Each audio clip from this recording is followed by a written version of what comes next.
Beritakanlah firman, siap sedialah baik atau tidak baik waktunya. Shalom, puji Tuhan, karena Tuhan kita ada lagi pada perenungan firman Allah di hari ini. Nats firman Allah yang akan kita renungkan bersama di hari ini saya ambil dari Wahyu pasal 20 ayat 1 sampai dengan ayatnya yang ke-6. Secara khusus saya akan baca ayatnya yang ke-6, firman-Nya berkata demikian, berbahagia dan kuduslah ia yang mendapat bagian dalam kebangkitan pertama itu. Kematian yang kedua tidak berkuasa lagi atas mereka, tetapi mereka akan menjadi imam-imam Allah dan Kristus, dan mereka akan memerintah sebagai raja bersama-sama dengan Dia 1000 tahun lamanya.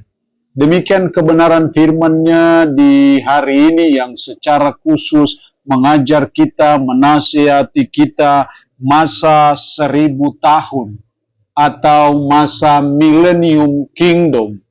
Dalam hidup kita sebagai umat, sebagai orang percaya, kita perlu memahami bahwa ada nubuat Alkitab, bahwa ada masa yang namanya millennium kingdom, yang namanya masa 1000 tahun itu akan terjadi di atas muka bumi sebagai bagian dari penggenapan nubuat Allah kepada Daud mengenai takhta yang bersifat kekal itu.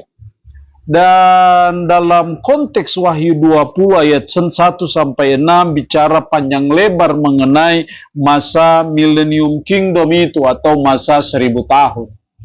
Lalu pertanyaannya adalah kapan terjadinya millennium kingdom itu dan siapa penghuni millennium kingdom? Itu yang akan kita coba pahami dari konteks Wahyu pasal 20 ayat 1 sampai 6. Kapan terjadinya millennium kingdom itu? Kalau kita mempelajari eskatologi atau akhir zaman secara khusus peta zaman, bahwa ketika gereja diangkat yang kita sering kenal dengan rapture atau pengangkatan gereja, dan ketika gereja diangkat, maka kita mengalami suatu masa yang namanya masa tribulation atau masa kesengsaraan selama 7 tahun di atas muka bumi ini. Dan di masa tribulasi itu ada satu penguasa tunggal yang akan menguasai dunia ini dengan capnya 666, yaitu cap 666, yaitu cap anti Kristus. Itu akan terjadi di atas muka bumi ini. Menurut nubuat kitab suci bahwa suatu waktu dunia ini akan dikuasai oleh satu orang yang namanya Antikristus dengan cap 666. Setelah 7 tahun dia menguasai bumi ini, dan akhirnya di akhir masa tribulation, masa kesengsaraan itu, Yesus Kristus dan gereja turun, dan akhirnya terjadi apa yang namanya perang Gog Magog atau perang Harmagedon, di mana Kristus membantai semua pengikut-pengikut antikristus, dan pada waktu membantai semua pengikut-pengikut antikristus, dan akhirnya berdirilah yang namanya millennium kingdom itu atau kerajaan 1000 tahun. Jadi kapan terjadinya millennium kingdom? Itu setelah masa tribulation, masa sengsara, masa antikristus menguasai dunia. Di akhir masa tribulation itulah ketika Kristus mengalahkan semua antikristus dan pengikut-pengikutnya, baru di situ berdirilah apa yang namanya millennium kingdom itu, berdirilah apa yang namanya masa kerajaan 1000 tahun. Yang kedua, siapa penghuni masa 1000 tahun itu atau masa millennium kingdom itu? Kalau kita melihat ayatnya yang keempat, lalu aku melihat takhta-takhta dan orang-orang yang duduk di atasnya, kepada mereka diserahkan kuasa untuk menghakimi. Aku juga melihat jiwa-jiwa mereka yang telah dipenggal kepalanya karena kesaksian tentang Yesus dan karena firman Allah. Perhatikan di situ, yang kepalanya dipenggal karena kesaksian tentang Yesus dan karena firman Allah, yang tidak menyembah binatang itu dan patungnya. Menyembah binatang itu maksudnya menunjuk antikristus yang punya cap triple six dan patungnya, dan yang tidak juga menerima tandanya pada dahi dan tangan mereka. Semua pengikut antikristus pada waktu itu mereka diberi cap triple six di dahi dan juga di tangan mereka. Nah, yang dimaksud di sini adalah mereka yang tidak menyembah antikristus, tidak menjadi pengikut antikristus, hanya mereka yang sungguh beriman kepada Yesus Kristus sebagai Tuhan, yang akhirnya mereka ada yang mengalami mati syahid, karena ketika antikristus menguasai, maka mereka mengalami penderitaan. Orang-orang itulah yang menjadi penghuni Millennium Kingdom atau 1000 tahun.